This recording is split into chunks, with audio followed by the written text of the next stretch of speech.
Hai, jumpa lagi. Assalamualaikum warahmatullahi wabarakatuh. Salam sejahtera bagi kita semua. Om Swastiastu.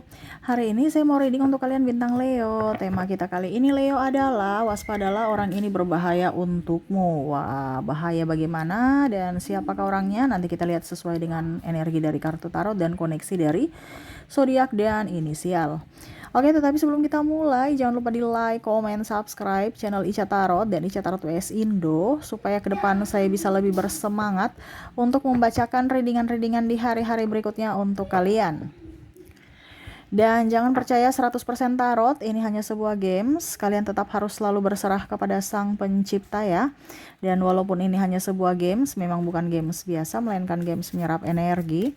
Sehingga saya minta kepada kalian untuk bisa lebih bijaksana dalam menyikapi readingan yang akan saya bacakan nanti. Yang baiknya bisa diambil, buruknya diabaikan aja, dibuang aja, ataupun bisa kamu pakai untuk mengintrospeksi diri kamu, ataupun bisa kamu pakai untuk mencari solusi dari permasalahan yang kamu hadapi. Dan kalaupun kalian ingin personal reading, coaching, dan konsultasi, bisa menghubungi saya. Saya sudah sematkan link WA saya di deskripsi, bisa menghubungi saya dan itu berbayar. Dan kalaupun juga kalian ingin mendengarkan readingan lainnya, baik karir, keuangan, percintaan, ataupun games-games lainnya, bisa langsung ke playlist, semua sudah tertera di situ, tinggal kamu lihat, pilih, dan bisa kalian dengarkan. Oke, kita langsung saja untuk Leo. Ya, berikan energimu, apa yang ingin semesta sampaikan, di mana waspadalah orang ini berbahaya untukmu. Jangan didekat-dekat sebelum terlambat, karena dia menyerang dirimu, baik langsung maupun tidak langsung. Kita lihat ya, Leo, Leo, Leo, Leo. Di kartu pertama di sini ada Eight of Swords. Wah, orang yang hanya melihatmu ya dari sudut pandang dirinya ya. Jadi ibaratkan maaf di sini ya, dia hanya ego, dia hanya mementingkan dirinya sendiri. Dia melihat dirimu dari sudut pandang dia, di mana ya sudah casing kamu ya, kamu tuh orangnya yang dilihat aja gitu, tanpa dilihat dari hatimu gitu.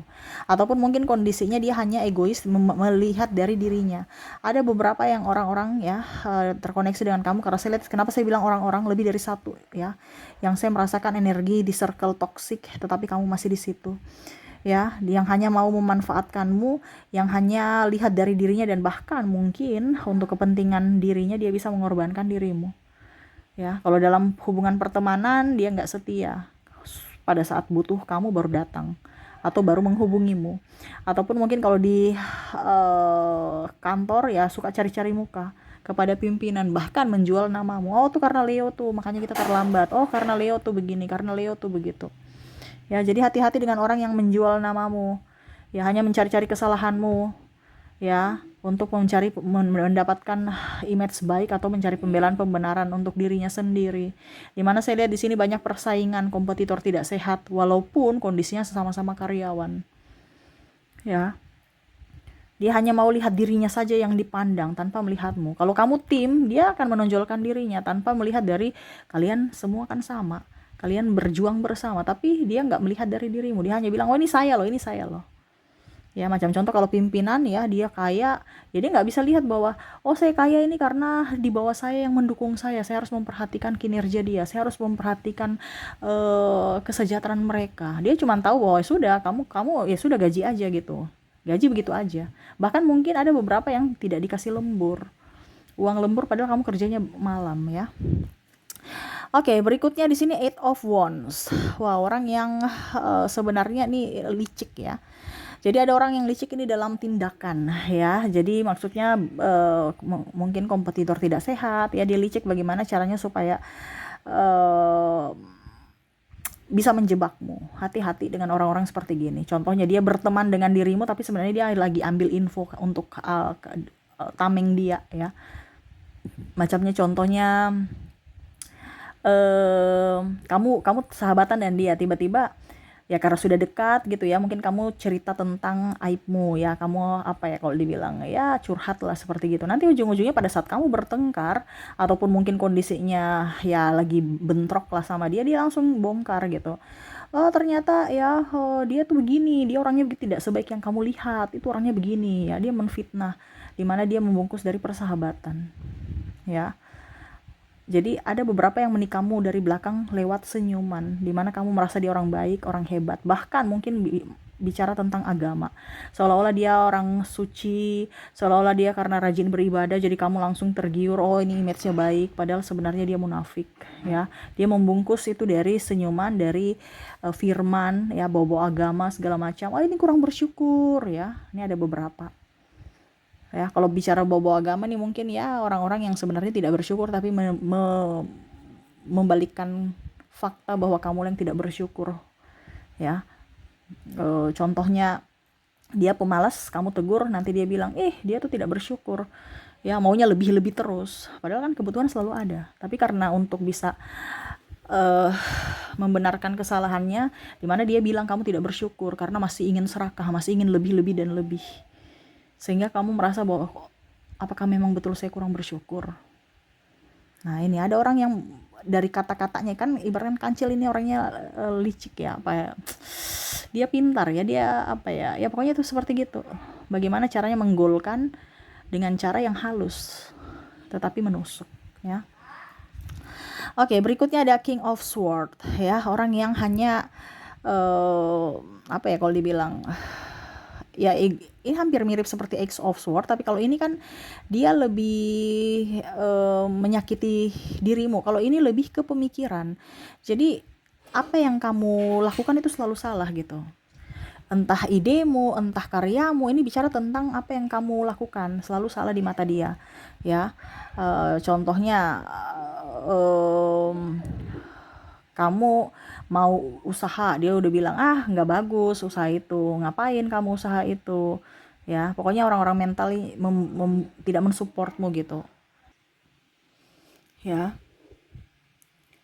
Jadi orang menilaimu salah, dimana selalu dia meremehkanmu, pandang enteng kamu, seolah-olah kamu nggak bisa apa-apa, ya. Jadi jangan berpikir orang-orang yang pandang enteng kamu itu adalah orang-orang yang simpati sama kamu, ya. Kadang-kadang dia memberikan support, padahal sebenarnya support itu bukan support, itu mematikan mentalmu untuk tidak bisa maju, karena belum berjuang aja udah kalah spesimis, ya.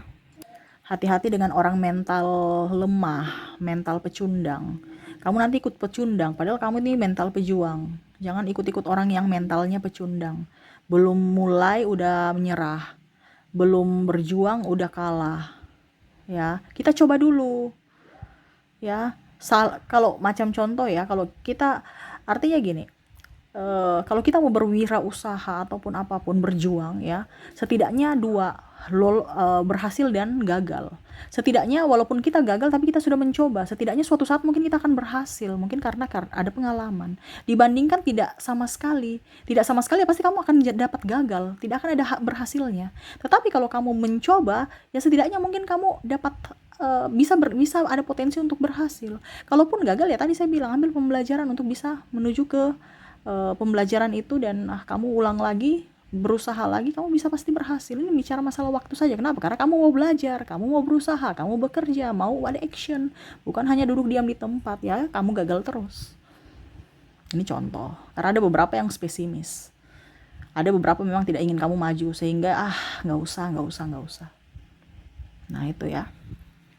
Oke, berikutnya di sini ada Ten of Swords, ya, orang yang menikahmu dari belakang. Ini hampir mirip dengan Eight of Wands juga, tetapi di sini bicara secara mental, ya. Bicara secara mental nih, karena bicara kamu, bicara di belakang, ya. Macam contoh pertama sih, dia cerita-cerita orang lain, kejelekan orang lain, dia kepo-kepoin urusan orang, ya, habis itu jadikan bahan candaan, ya. Di Ten of Swords ini artinya terkadang dia membulimu secara halus. Contoh, kamu punya sahabat, dia tukang kepo, ya, wah, cerita kekurangan orang, kamu juga akhirnya tertawa-tertawa atas penderitaan orang lain. Begini pada saat kamu yang punya kesalahan, ataupun mungkin kamu punya masalah, ya, atau ya pokoknya intinya mungkin kamu putus cinta, tiba-tiba ya dia bikin guyon, wih ternyata kamu udah putus ya, ya ampun kenapa bisa seperti gitu, kamu tertawa-tertawa lagi, seolah-olah dia tidak mengerti akan derita kamu gitu. Ataupun mungkin dia secara tidak langsung, ih itu dia tuh ya, kemarin tuh pacar kamu tuh, mantanmu, dia udah punya pacar baru, kasih kabar-kabar yang sebenarnya kamu nggak mau usah dengar, tapi seolah-olah dia kayak macam jadi penolong buat dirimu untuk kasih tahu bahwa dia sudah punya kabar baru, pacar baru gitu. Ya, dimana kamu mau move on, udah ujung-ujungnya tersakiti lagi karena ucapannya. Ataupun mungkin kondisinya dia cerita-cerita kamu, cerita-cerita apa dibilangnya, ya pokoknya cerita-cerita yang negatif, kekurangan-kekurangan kamu. Seharusnya dia memberikan support, melindungi, tapi tidak bisa melindungi. Karena apa? Ya karena saya lihat di sini orangnya ember, dan kamu pun begitu, ada di circle itu. Ini sebenarnya sudah banyak kali ya saya reading kan, mungkin kamu tetap aja di situ. Padahal ini semesta sudah kasih tahu bahwa kalau kamu di lingkungan toksik berbahaya. Ya, karena kamu bisa menjadi toksik untuk dirimu dan toksik untuk orang lain. Kenapa? Kamu ketertular penyakitnya. Tapi kamu masih di situ. Ya, tapi itu pilihanmu. Karena semua yang terjadi dalam hidupmu itu adalah pilihan dari dirimu. Apa yang terjadi sekarang ya pilihan dari dirimu di masa lalu. Ya, akhirnya menikam dirimu sendiri, di mana kamu tersakiti karena mereka dan tersakiti karena dirimu. Di mana kamu juga sudah tidak tahan dengan bulian mereka, tapi tetap aja masih di circle itu, masih mau terima buliannya, masih mau diterima, kamu masih menerima juga mereka, seolah-olah kamu care dengan mereka atau mereka care dengan kamu, padahal sebenarnya itu palsu, cuman image aja gitu, padahal hati itu busuk. Ya, ada kan seperti gitu kan, kamu sebenarnya nggak suka dia, tapi udah deh tipu-tipu aja suka ya. Nah, akhirnya hatimu kayak macam bisa jengkel gitu, tapi yang bagaimana lagi? Akhirnya tertekan kan. Nah, ini semesta mau sampaikan bagaimana kamu bisa menarik energi positif kalau hatimu busuk. Bagaimana kamu bisa menarik energi positif berkelimpahan kalau hatimu penuh dengan tekanan. Ini tekanan secara langsung, tekanan dengan secara tidak langsung juga. Dimana ya itu penuh dengan drama, itu tekanan secara tidak langsung, dimana dirimu menjadi toksik untuk dirimu sendiri. Ya, hati-hati. Kalau kamu merasa bahwa kok rezekiku seret ya, itu ada di masalah hatimu. Ya, jadi hati-hati bermain api, hati-hati juga bermain hati ya. Di sini ada death ya, tuh. Serasa mati. Kamu sudah tahu bahwa kok hidup saya hampa ya. Saya nggak nyaman. Ini ada beberapa yang mempermainkan. Contoh pasangan ya. Kok saya merasa kayak janda ya, padahal punya pasangan. Kok saya serasa duda ya, padahal punya pasangan. Kok saya serasa nggak punya pacar ya, jomblo, padahal saya punya pacar. Nah ini, serasa kayak macam flat aja hubungan. Orang yang tidak menginginkanmu itu orang-orang yang memang gimana ya, makan hati juga. Tidak memperjuangkanmu, pokoknya intinya kayak seolah-olah kamu tuh patung, kamu nggak berharga begitu ya. Dia posting orang lain dibandingkan kamu ya. Dia lebih prioritaskan sahabatnya dibandingkan kamu makan hati terus. Ya, kalau posting bukan keluarga pokoknya keberhasilan dia kayak jomblo gitu ya, ataupun mungkin kondisinya ya pokoknya intinya dia seolah-olah tidak mau menunjukkan kamu gitu, seolah-olah kamu tuh apa gitu, seolah-olah kamu tuh ya mungkin karena kamu jelek, jadi kamu tekanan ya, apakah saya jelek, apakah saya karena sudah gak seksi lagi, apakah karena saya bagaimana begitu sampai dia nggak suka lagi sama saya memposting hubungan ya. Jadi kamu tekanan secara mental ya. Jadi ya itu ya seolah-olah kamu tuh jiwanya udah mati gitu, ataupun bahkan mungkin kamu sudah mati rasa juga sama pasanganmu tapi masih tinggal bersama, jadi makan hati ya. Tapi di sini saya disclaimer dulu ya, bukan berarti saya menyebar kebencian ya. Saya cuma bilang untuk jiwamu, tekanan untuk mentalmu, dimana ya kalau kamu mau hidupmu sehat, rezekimu bagus, hatimu harus baik, hatimu harus penuh dengan sukacita, penuh dengan energi kesyukuran, bukan marah, bukan kecewa, sakit hati ya, merasa kecil, merasa lemah, merasa tidak diinginkan. Itu bukan energi bagus ya. Kalaupun mungkin kamu bisa merasakan bahwa Kak Ica saya nggak apa-apa dibegitukan ya, itu pilihanmu, nggak apa-apa. Ya, saya tidak pernah bilang kamu harus mengikuti apa yang saya ucapkan 100%, tidak. Tapi itu semua pilihan. Di sini saya cuma mengarahkan, saya memberikan wejangan. Saya hanya bisa memberikan pencerahan untuk jiwamu. Kalau kamu merasa bahwa kok sekarang badanku sakit-sakit ya, kok sekarang banyak pikiran ya, kok sekarang saya hidupku begini ya, ruwet ya, mumet ya, itu ada di hatimu. Koreksi dirimu, kenapa sampai itu terjadi. Dan ini kebanyakan dari lingkungan yang mempengaruhi. Ya. Seperti gitu. Ataupun mungkin masalah dari keluarga, masa lalumu. Hati-hati kalau kamu menyimpan kepahitan dalam dirimu dari masa lalu, dari orang tua, yang mungkin orang tua nggak, ya mungkin bercerai, ataupun mungkin orang tua ribut, marah, ataupun mungkin pernah menyinggungmu, membuatmu terluka dari ucapan dan tindakannya, serasa kamu tidak berharga, serasa kamu tidak diinginkan. Lepaskan, maafkan, ya. Ingat mereka orang tuamu, nggak usah ada dendam-dendam. Walaupun mungkin kamu merasa bahwa oke, saya terluka, ya maafkan. Ingat orang tua juga manusia, punya kekurangan, karena manusia itu tidak pernah sempurna, ya. Kak Ica, tapi dia sengaja Kak Ica membanding-bandingkan saya, seolah-olah saya tidak diinginkan, saya ini hanya beban. Terus orang tua saya membandingkan antara saya dan kakakku atau adikku. Ya itu yang tadi saya bilang, memaafkan. Karena manusia juga punya kekurangan. Ya bukan malah kamu balas ke anakmu, kamu tekan dia seperti orang tuamu dulu, kamu marah dia seperti orang tuamu dulu, jangan.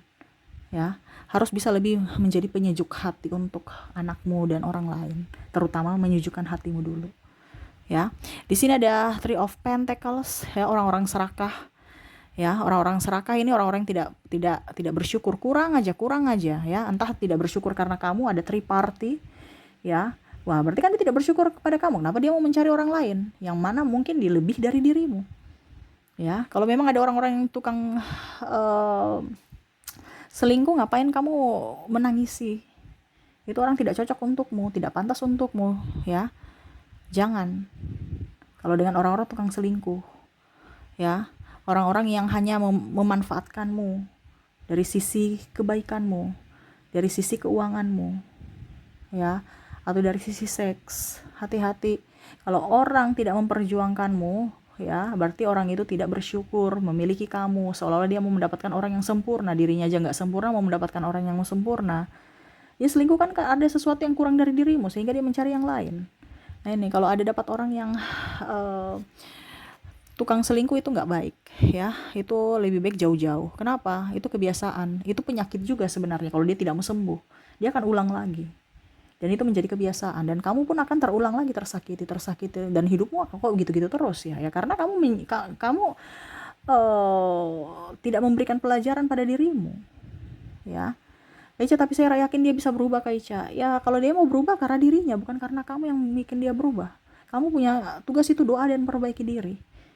Nanti dirinya yang akan memperbaiki dirinya sendiri, bukan kamu yang memperbaiki dirinya. No, tapi dirinya memperbaiki dirimu. Sama dengan kamu menjadi baik, bukan dia yang membuatmu baik, tapi kamu yang mau memang menjadi baik sehingga kamu berubah.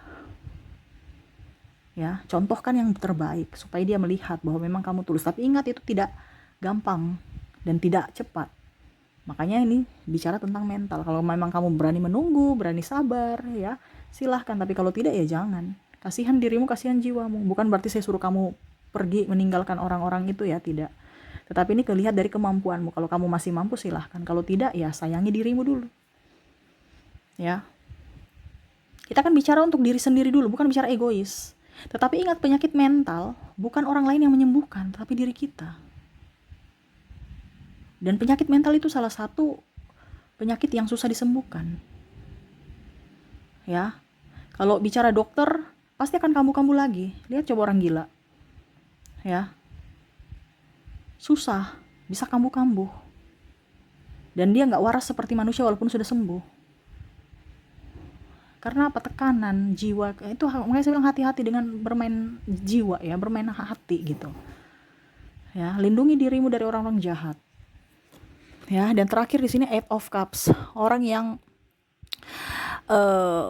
apa ya, kalau dibilang di sini, memberikan harapan palsu, ya. Kamu terbuai dengan harapannya, ujung-ujungnya sudah habis di waktu, tenaga, biaya. Cuman menunggu dan menunggu. Ya, kalau dia mau pasti akan punya batas. Kamu berikan waktu, bukan menunggu dan menunggu. Kapan kita nikah? Nanti yang. Ya, kamu sudah habis di waktu, tenaga, biaya. Itu orang nggak baik kalau dia tidak punya kepastian. Nanti jalani dulu. Ya. Jadi hati-hati dengan orang yang bicara begitu, bicara orang tidak punya kepastian. Itu dalam tanda kutip dia tidak mau memprioritaskan kamu, tapi juga tidak mau melepaskan kamu. Karena kamu masih punya keuntungan, entah dalam segi apapun. Paling utama dalam keuangan dan kenyamanan. Entah kenyamanan karena hati, karena dia kesepian, ataupun kenyamanan karena kamu memberikan apa yang dia inginkan, entah duit atau seks. Nah, ini hati-hati. Ya, jangan mau menunggu orang yang tidak mau berjuang untukmu, yang tidak mau memberikan kepastian untukmu. Jadi kamu tuh harus punya tahu ada target. Kalau memang kamu nggak mau nikahi saya, ini contoh ya.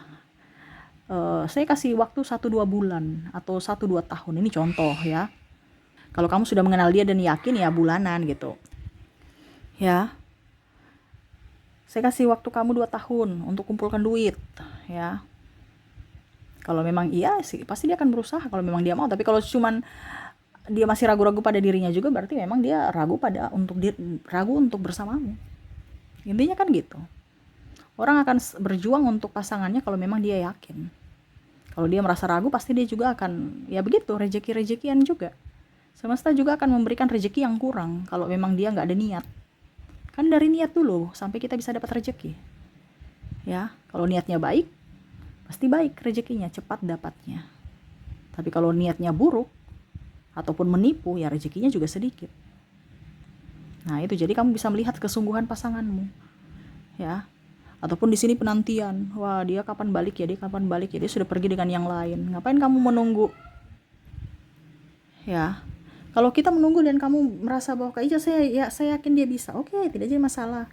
Cuman kalau kamu menangis-menangis terus dengan keadaan yang tidak nyaman, ngapain kamu menyakiti dirimu untuk menanti orang yang menyakitimu, yang membuatmu bersedih? Ya, ini yang saya maksud, ini orang yang tidak mampu ya, tapi tetap menunggu ya. Berarti kamu mengizinkan dia menyakitimu terus sampai akhir hayatmu. Bukan berarti saya luar daripada agama ya, agama suruh kita setia, oke.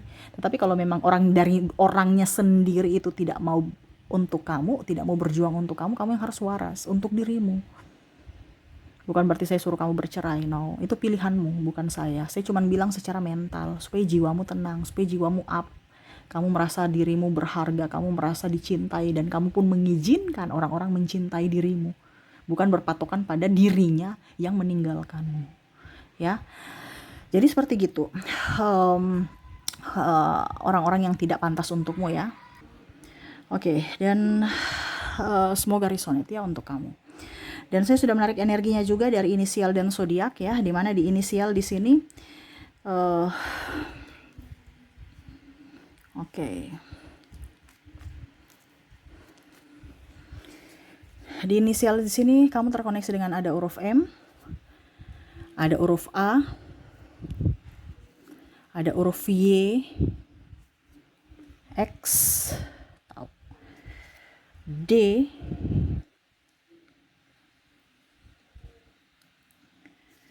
O, S, D, O, S, J, C, P, wow, O-nya double, energinya up, I,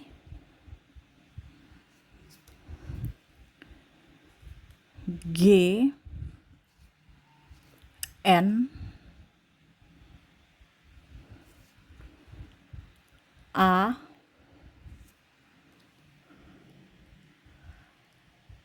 R,